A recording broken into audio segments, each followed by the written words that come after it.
Trump is adored by his followers. Dave Chappelle explained why. This is from Dean Obadala. I think you mentioned you knew him, Dave. I used to do stand-up with him. Let's just leave it at that. Okay. Well, I'll put it simply. Like, you have the story here, and it's amazing. Let me read a little bit. They say Chappelle pivoted about halfway through his monologue to the topic of Trump, remarking that, quote, "I'm watching the news now, and they're declaring the end of the Trump era." He then melded his acerbic comedy with the simple truth that everyone wishing Trump would disappear from the political landscape needs to hear. Trump's base hasn't come close to abandoning him. I'm just being honest with you. I live in Ohio amongst the poor whites. A lot of you don't understand why Trump was so popular and very loved. He goes on to mention, Trump says, "I know the system is rigged because I use it." The comedian then joked about how Trump accused during the debate with Hillary Clinton of not paying taxes and shot back, "That makes me smart." Chappelle shared that for many working class Americans struggling to make ends meet, Trump's honesty in revealing the rich and powerful have been taking full advantage of a system designed for their benefit only enhanced his stature. It's amazing. And then he said, Chappelle pointed out that Trump looked at her and said, "And you won't change the laws because because your friends benefit from it too." And when I heard Dave Chappelle say that, I'm like, that wasn't a joke. That wasn't anything other than powerful insight and a sales pitch.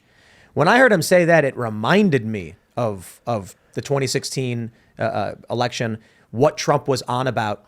And then I was just like, yeah, I kind of like that. He really made me, he really created a positive image of Trump. They say Trump's going to announce he's running tomorrow. And the weekend before, Chappelle comes out and says, this thing Trump did, which is really good, people respect. I'm like, wow.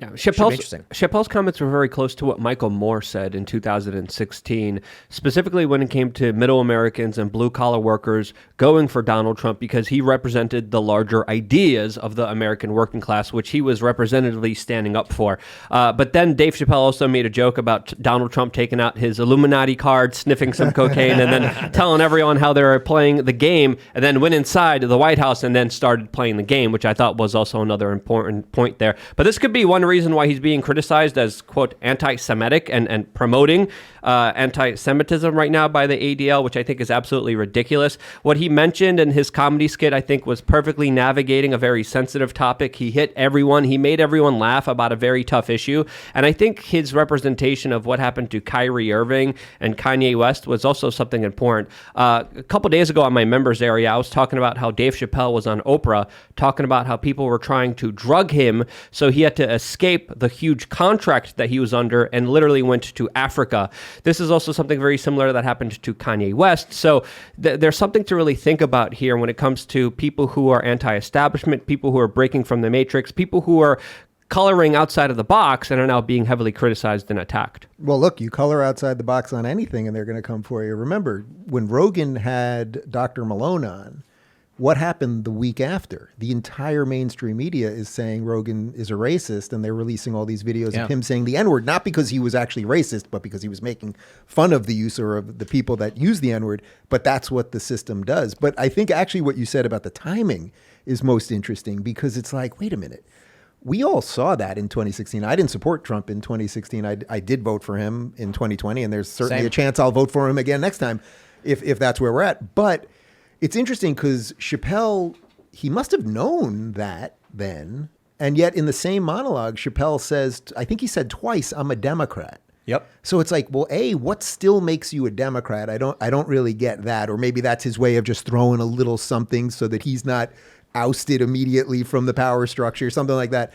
But also it's like, where were you for these last 6 years when Trump was doing all of those things that you're crediting him for? Like, that was day one stuff, right? Yeah. So it's one of those things where it's like, all right, you got to the party, so there's the there's the IQ bell curve thing of Trump, I think, where actually that's probably a bad way to put it, but when you start to really dig in deep into Trump's administration, you get a little soured by it, like John Bolton, and I think Bolton was because of Sheldon Adelson he was getting money from. When you actually look at the dark nitty gritty, you're like, my view of it is, the Trump administration, I said this before, Trump was the best president of our lives. That doesn't mean he was a good president. You know, whether you think he is or not is entirely up to you. My point was that Name another president in my lifetime, in our lifetimes, who did a better job. The economy was great. He was getting our troops out of the Middle East. The foreign policy was generally improving. The Abraham Accords, peace with North Korea. And I'm like, that was all good enough for me in 2020 to say, I will vote for him, because I don't like voting against people. Look, we had all-time lowest black unemployment, all-time lowest Latino unemployment. The moment for me that like really kind of started the shift, because it took a while, because everybody kind of has their own little journey to get there.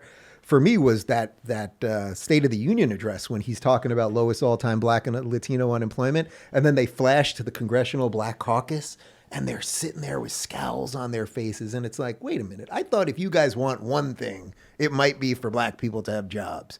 But they hated Trump more than that. They hated him more than that. They hate you so much, they will vote for John Fetterman.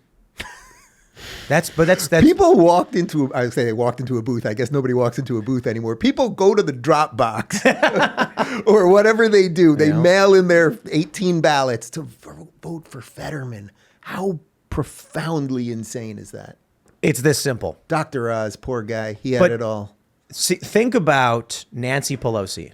And I know everybody watching this, save for a small minority who for some reason are watching, do not like this woman, despise this woman.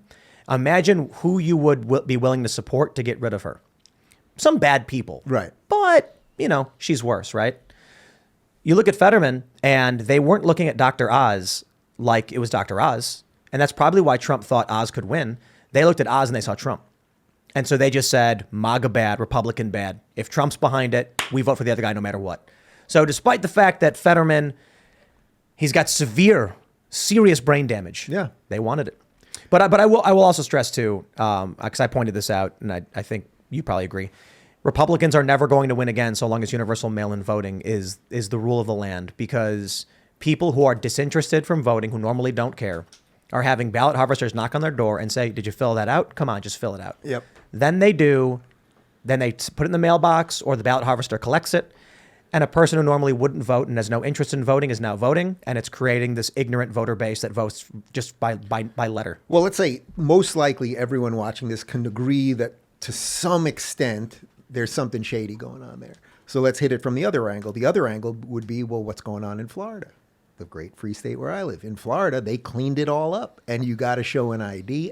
It was such a freaking pleasure to vote in Florida, to go there after I've lived in LA for the last lines? 8. No. There weren't long lines, actually. Amazing. It was pretty functional. Went right in. School, smiley person standing outside who walked right this way. Used an actual pen, paper, actually put it in a little folding envelope, then walked it over, dropped it in the booth myself. Somebody else said thank you, checked an ID. It was like, wow, democracy actually can work. Some of this can have some value, as opposed to LA, where you just drive down Ventura Boulevard, you just yell out who your name, you yell it out to the crack dealer, and then they whisper it and they vote Newsom. Long lines, Arizona, machines not working. Yeah. It's insane. They still haven't figured out who won. That's absolutely nuts. It's absolutely crazy. Did they fail math? Banana Republic shit. When literally 5 days later or whatever. No, 5 days. What am I saying? It's now we're 7 days out basically. Well, again, one of the reasons why Florida got it right is because back in 2000, when the election wasn't counted on election night, people lost their ish. People were freaking out. Now it's slowly being normalized, which is absolutely crazy. But after that Gore-Bush debacle in Florida, the state of Florida invested a lot of money into voting. Ron DeSantis also specifically passed a law banning Zuckerbucks, what he called specifically money from Facebook, into Florida. And I think that also made a very big impact on the state, because Mark Zuckerberg spent hundreds of millions of dollars making sure that there was mail-in ballots, ballot harvesting, and all that money, all that financing wasn't available in Florida because Ron DeSantis stopped it. And I think that is what helped him win here when almost everyone else lost. Tim, do you think that part of it is also that they want people to not have faith in the system? So Definitely. they love all of this, not just because they're doing it better than Republicans, but it's also to break the average person to just be like, none of it works. I don't care. Just give me some stuff and I'll stay home and that'll be that. Like something like that. Yeah. No one ever said it was going to be easy. And I had someone super chat. They were like, Tim, you told me to get all my friends and go vote, and I did, and look what we got. And I'm like, you won. The projection right now, Like the hard projection is 219 in the House. I mean, hey, maybe in a week the mail-in ballots will come and the Republicans will not have one. But Fortify. They got to fortify. fortify. Give it a couple But days. if you didn't go tell your friends to vote, you'd be doing way, way worse. Yeah. It is difficult. And here's what the Democrats would love. And not the neocon establishment Republicans as well. They would love it if everyone listening just said, I give up. Yeah. Because then they don't got to worry anymore. They say, great, you've given up and now we own it and we'll own you forever. Well, it's the ultimate black pill. It's why I try to do my show at the end. I always try to give some kind of positive thing at the end, because otherwise, what are we all doing, right? We're all talking about these issues. We're trying to, I mean, you're a great example of it because you moved a couple times to places to do the work that you wanted to do because, right, you didn't want to do it in Jersey. You didn't feel safe there anymore. I left York LA. first. New York, right. I mean, Yeah, they murdered those 2 cops in front of my house. There you go. Yep. So you did it. You took your foot vote. You took all the value that now you create here. And it's like people need to know that there is a place that they can go to that is still functional. Florida is that, as DeSantis called it on election night, that is the citadel right now. Texas has obviously a version of it, and Tennessee does, and a couple other places. Thanks for watching this clip from the Timcast IRL podcast. Hang out with us live Monday through Friday at 8 p.m. and become a member over at timcast.com for uncensored, members-only shows exclusive. Thanks for hanging out, and we'll see you all next time.